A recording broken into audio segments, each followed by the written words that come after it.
Coming up on Current OC. On this episode, we ask you to follow us on the Yellow Brick Road to get an exclusive behind-the-scenes look at the OCHS Drama Guild's production of The Wizard of Oz. Plus, we'll give you some tips on how to prevent the dreaded senioritis. The Current OC will help you keep your grades from plummeting. These stories and more, it all starts now on the Current OC.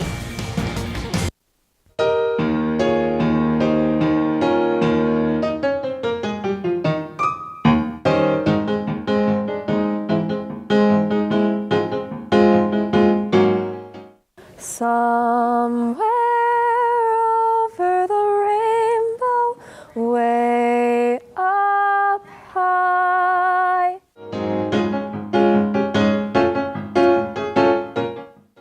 I can while away the hours, conferring with the flowers, consulting with the rain.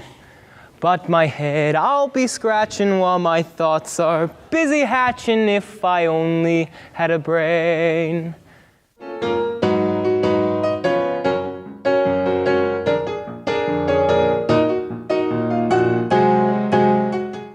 When a man's an empty kettle, he should be on his mettle, and yet I'm torn apart. Just because I'm presuming that I could be kind of human if I only had a heart.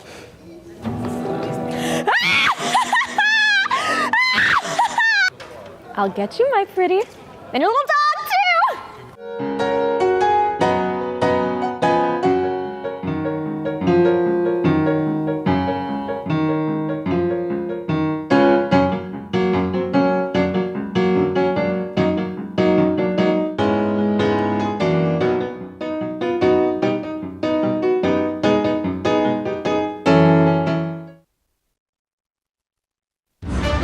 From the OC TV studios along 6th and Atlantic, Raider Nation's leading news magazine starts now in high definition. This is Current OC.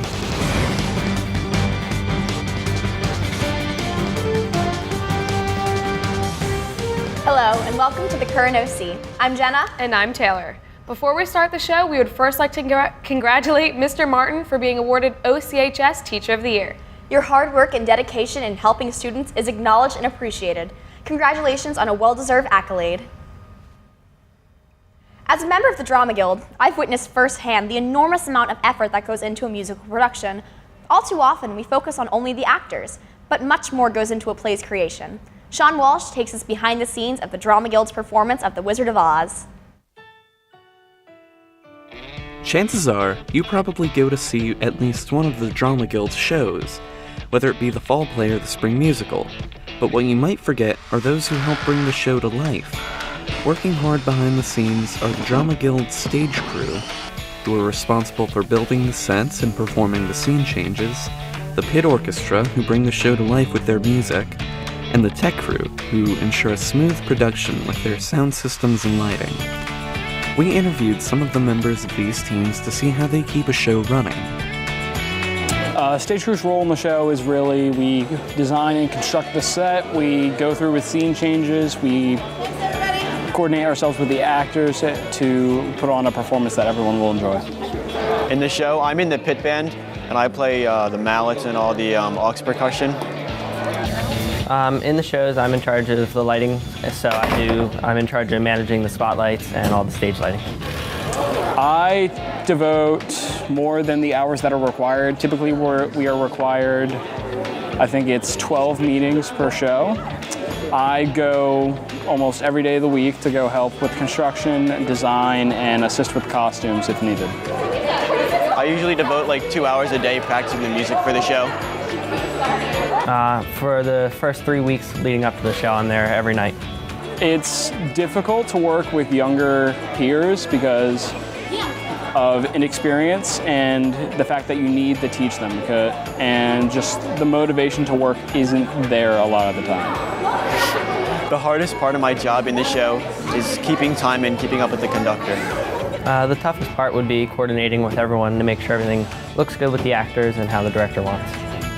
Clearly, working on these shows is tough, but it's rewarding and entertaining in and of itself, regardless of the show.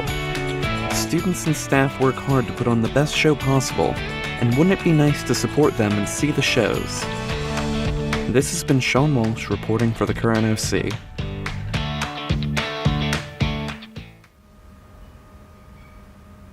To all of my fellow seniors, we're finally getting close to the finish line, but it's important to finish out the year strong. You may have been accepted to college by now, but your schoolwork still counts, even in the 4th marking period. What can be done to prevent senioritis? Don't worry, Karen Greenwood is here to give everyone, no matter what grade, advice on how to prevent senioritis. Seniors, we're halfway to the end. These past few years, we've grown together as students, athletes, artists, and people. Somehow, during this process of self-discovery, many of us have been plagued with this sickness with no cure: senioritis. Studies show that it takes 21 days to develop a habit. That's why it is imperative that underclassmen can learn from our mistakes and later avoid these symptoms. Onset senioritis begins with a lack of motivation to dress presentable. You may catch yourself wearing the sweats you slept in the night before to school more often than you'd like to admit.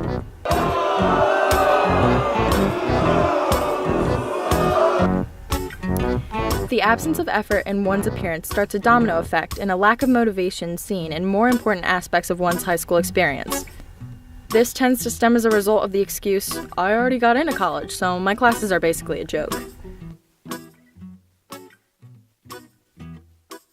A bad habit to avoid is keeping your AirPods in at all times. Seniors will keep them in during class, and even worse, the hallways, setting a poor example for the underclassmen. When you're in school, you have to concentrate. Once the AirPods are in, the education is locked out. After a long day of doing nothing, many seniors will take a nap and wake up at 3 a.m. with none of their homework done.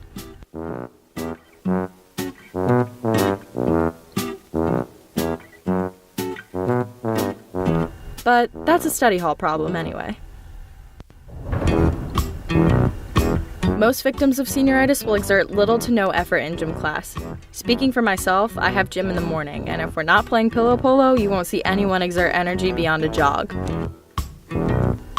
If you're a senior and you still bother to show up for school, you are pulling in no earlier than 7:43 in the morning. Some of us have a bad habit of thinking the dress code doesn't apply to us.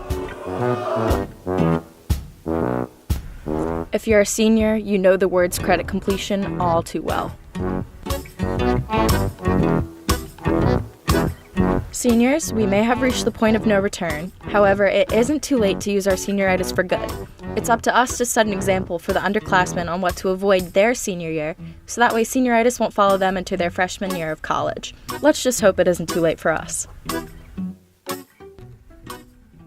This has been Karen Greenwood reporting for the Current OC.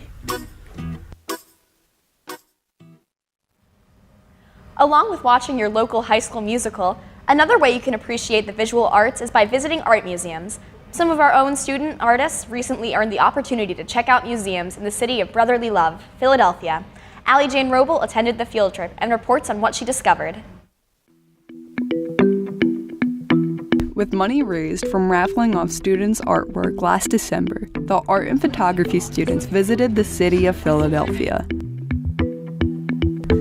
Our first stop was to the Philadelphia Museum of Art. We got to see legendary masterpieces from artists like Pablo Picasso, Claude Monet, and my personal favorite, Vincent van Gogh. Here are a few more highlights.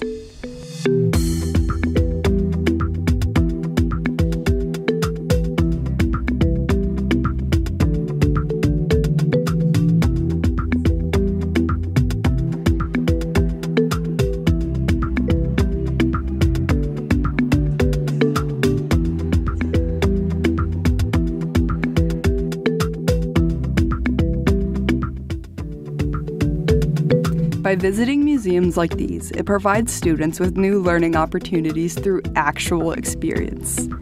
In my personal experience, I learned about the many ways art can impact society. Art is more than just self-expression and self-communication for the individual artist. It allows us to take a vacation from reality and helps us dive deep into our limitless imagination. I also learned that despite holding a powerful meaning, art can be so incredibly strange. For example, this artist made over 20 clay molds of people's belly buttons. After that, we traded in our paintbrushes for handcuffs and made our way down to the Eastern State Penitentiary. It made its history by turning away from old-fashioned torture methods meant for public shame and used modern-day jail cells and solitary confinement, which was intended for rehabilitation, but we now know that being locked away with no human interaction has many harmful effects on one's mental health. Some famous prisoners that were locked behind these walls were Al Capone, a famous American gangster, and William Francis Sutton Jr., an infamous American bank robber, which, during his 40-year robbery career, he stole an estimated of $2 million. And he eventually spent more than half of his adult life in prison. But he also escaped 3 times. We also learned about the rise of incarceration in America and why it just isn't working. In the end, the field trip was filled with so many learning experiences, not even a classroom could provide it. This has been Allie Jean Rubel reporting for the Current OC. On this episode, we have continuously been promoting our school spring musical, The Wizard of Oz. And as I've stated before, I'm also a member of the Drama Guild. So to further promote our outstanding production, I brought a little friend with me to give us this week's forecast. And hopefully he can find himself a brain along the way.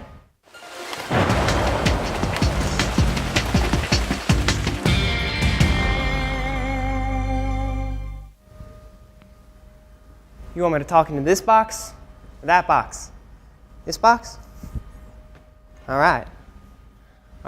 On this episode of weather, we got our radar. You might want to look out for this big blue circle right here around the green. I guess I'll take my remote out. Oh, you want to look at this box right here? This tells you all your information. 57, and some other numbers. All right, next. Oh, in our area temperatures, I don't know where this is. You got our little peninsula down here. I've only seen Kansas. I heard of Kansas, but I don't know where we are right now in here. But I guess we got some big numbers over there. I can't really. Oh, on the week, you got today, tonight, and then the rest of the week we're going on. Looks like it's going to be a little cloudy and rainy, so you might want to come to the high school maybe at around 7 o'clock to watch an awesome show with yours truly in it. All right, what's next? Our weekly forecast this Sunday. It doesn't look like anything. I don't see anything over there. You can see right through me. All right, on to the next. Well,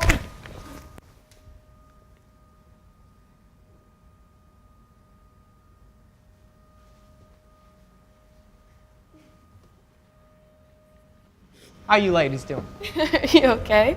Nah, I lost some of my hay back there.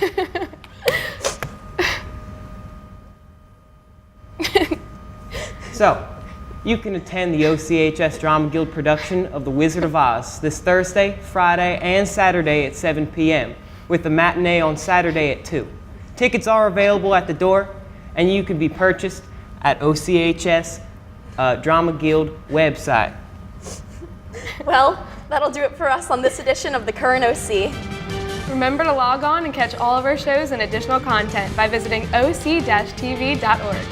We're also on Twitter, Facebook, and Instagram at OCNJTV, so be sure to like our page and follow us there too. Get out there and go see our OCHS musical, The Wizard of Oz, this weekend. We promise it won't disappoint. And as always, thanks for watching.